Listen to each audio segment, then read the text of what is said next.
Assalamualaikum warahmatullahi wabarakatuh. Ketemu lagi dengan saya Eko Prastia dari Bintaro Parrot. Kali ini kita akan membahas terkait tips pemilihan kandang ketika kita akan beternak parrot ya, baik parrot yang ukuran kecil, small, medium maupun yang large. Kita simak tips berikut. Oke. Baiklah. Jadi ada beberapa hal yang memang perlu kita perhatikan ketika kita menyiapkan kandang untuk parrot kita. Yang tentunya yang paling penting adalah bahannya ya. Bahannya yang mutlak adalah jangan dari bahan kayu ya. Bahan dari besi. Besi pun kita perhatikan dulu juga ukurannya.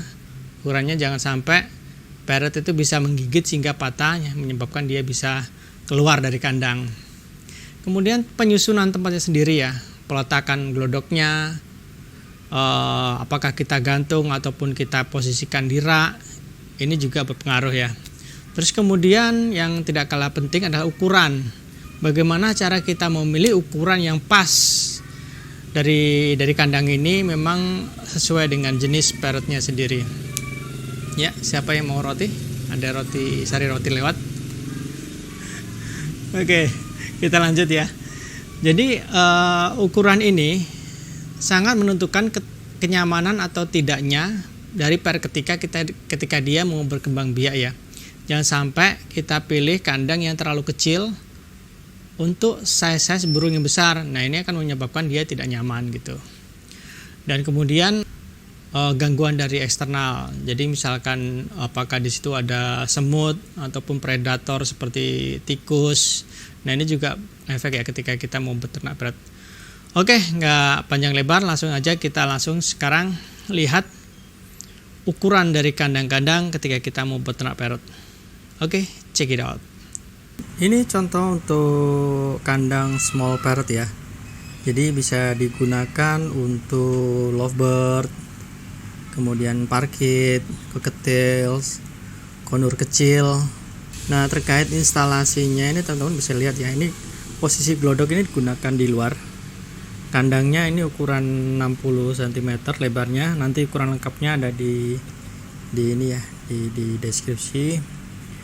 Nah, ini kandang glodoknya. Jadi ini sistemnya kita bisa ada kacanya, jadi kita bisa melihat ketika dia produksi, kita lihat apakah sudah bertelur apa enggak ya. Oke. Nah, di dalamnya sendiri ini jadi kandangnya memang perlu kita potong ya agar bisa si burung masuk ke dalam glodoknya. Jadi sebelah situ mau kita potong untuk akses masuknya. Dan ini kita rekatkan di kandang dengan mur dan baut. Cukup simpel sih instalasinya ya. Nah, kandang sendiri ini bisa digunakan instalasi seperti ini. Jadi kita buat frame dari holo seperti ini, holo ya. Ini bisa dibuat beberapa kandang nih. Nah, ini kelihatan ya. Jadi bisa teman-teman pakai instalasi seperti ini, atau nanti ditempel di tembok. Nanti ada contohnya yang ditempel di tembok ya. Ini untuk kandang agak lebih besar, ini ukurannya 75 cm. Dan ini glodoknya juga lebih besar ya. Ini bentuk L, glodok bentuk L. Sama, ini juga bisa kita buka untuk melihat apakah memang sudah produksi apa belum. Jadi nggak perlu buka-buka kandangnya. Di dalamnya kita kasih akses juga untuk ke glodok. Kita potong ya, kita potong dari sisi kandangnya. Ini kandang ini 75 cm bisa digunakan untuk sun conure, Indian ringneck, mong parakit, Hans Macau, kemudian WBC atau BHC. Nah, ini ukuran kandang agak besar, lebih besar ya, sekitar 90 cm. Ini bisa digunakan untuk African Grey, Amazon, untuk medium parrot lah bisa digunakan ya. Glodoknya pun ukurannya lebih besar ya teman-teman ya. Ini instalasinya dipasang di dinding juga. Oke. Nah ini untuk last parrot ya, untuk makau. Jadi memang ini agak lebih besar ya ukurannya ya. Glodoknya pun kita pilih ukuran yang besar, dan ini juga warmes ya, warmes ketebalannya ini juga harus diperhatikan, jangan sampai patah atau jebol oleh makau. Ya, tadi kita lihat peletakan dan ukuran masing-masing kandang. Semoga sobat BP bisa mudah memahaminya dan bisa mempraktekkan di rumah.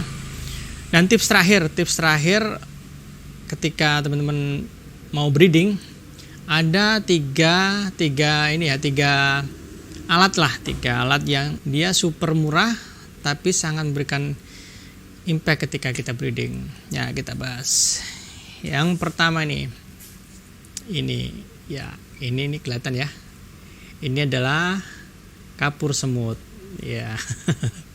Kapur semut ini berguna jadi menghindarkan semacam semut dan serangga untuk ketika kita berbreeding, sehingga tidak mengganggu kenyamanan untuk parrot kita. Ini bisa dioleskan juga di alas dari glodok sebelum dikasih ini serbu ya. Ini juga murah banget,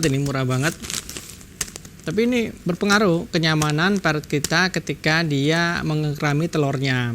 Jadi ini serbuk kayu ataupun apapun itu bisa digunakan sebagai alas dan tempat bersarang dari parrot kita. Nah, yang terakhir tapi tidak kalah penting dari dua tadi, ini adalah sotong ya. Sotong ini adalah sumber kalsium dari parrot kita, bagi parrot kita ketika dia berkembang biak. Jadi jangan lupakan ini, karena impactnya ke parrot kita kekurangan kalsium, ini akan bisa menyebabkan parrot kita lumpuh karena dia kalsiumnya terserap untuk pembentukan cangkang telur, terutama yang betina ya. Ini sangat penting. Jadi 3 hal tadi teman-teman jangan lupa sediakan, karena harganya cukup murah, jadi itu dan gampang pula didapatkan di toko-toko sekitar kita. Oke, itu aja, sampai ketemu di tips lainnya dengan Bintaro Parrot. Terima kasih. Assalamualaikum warahmatullahi wabarakatuh.